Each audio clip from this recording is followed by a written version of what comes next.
নমস্কার বন্ধুরা, কেমন আছেন সবাই? আশা করি সবাই খুব ভালো আছেন। তো আমি একটা রেসিপি নিয়ে চলে এসেছি। এটা কি বলো তো? এটা হচ্ছে চিকেন কষা বানাবো আজকে আমি। হ্যাঁ, তো মা এখানে পেঁয়াজ ছুলছে আর আদা রসুন ছাড়ানো হয়ে গেছে আর জিরেটা ওদিকে ভিজানো আছে, শিলনোড়া দিয়ে বাটবে আজকে। হ্যাঁ, আমার মা শিলনোড়া দিয়ে বাটে, মিক্সারে বাটে না। হ্যাঁ, আগেকার মানুষ তো সেরকম একটা মিক্সারে বাটা পছন্দ করে না।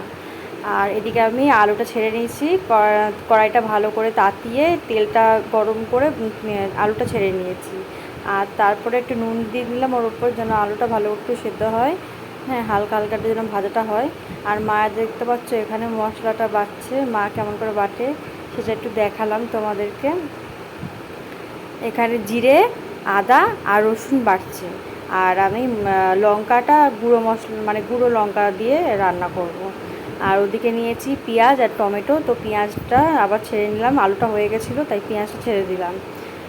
তো এখানে পেঁয়াজটা আমি নাড়তে থাকলাম, এটা একটু হয়ে আসুক, তারপরে এর মধ্যে একটা টমেটো যেটা দেখলে সেইটা দিয়ে দেবো। একটু নুনও দিয়ে নিলাম, কারণ পেঁয়াজটা একটুখানি আমি একটু নুন দিয়ে নিই। আর এই যে টমেটো ছাড়ছি এখন, ভালো করে এটাকে নাড়তে হবে, ভাজা একটু হালকা হালকা ভাজা ভাজা করতে হবে।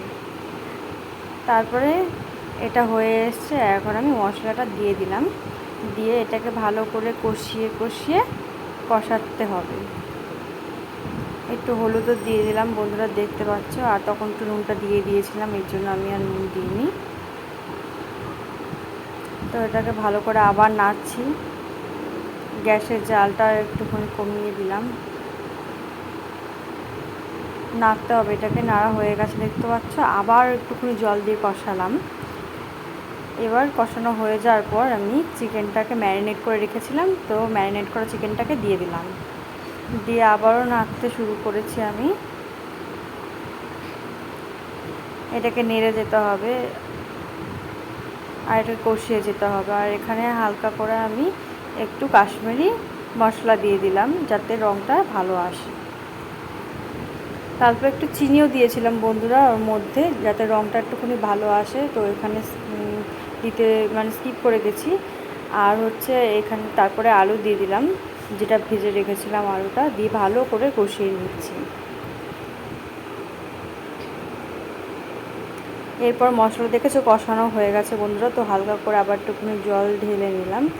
তো এটাকে আমি আবার একটুখানি হালকা হাতে নেড়ে নিয়ে তারপরে আবার জল দিয়ে ঢেকে রাখবো।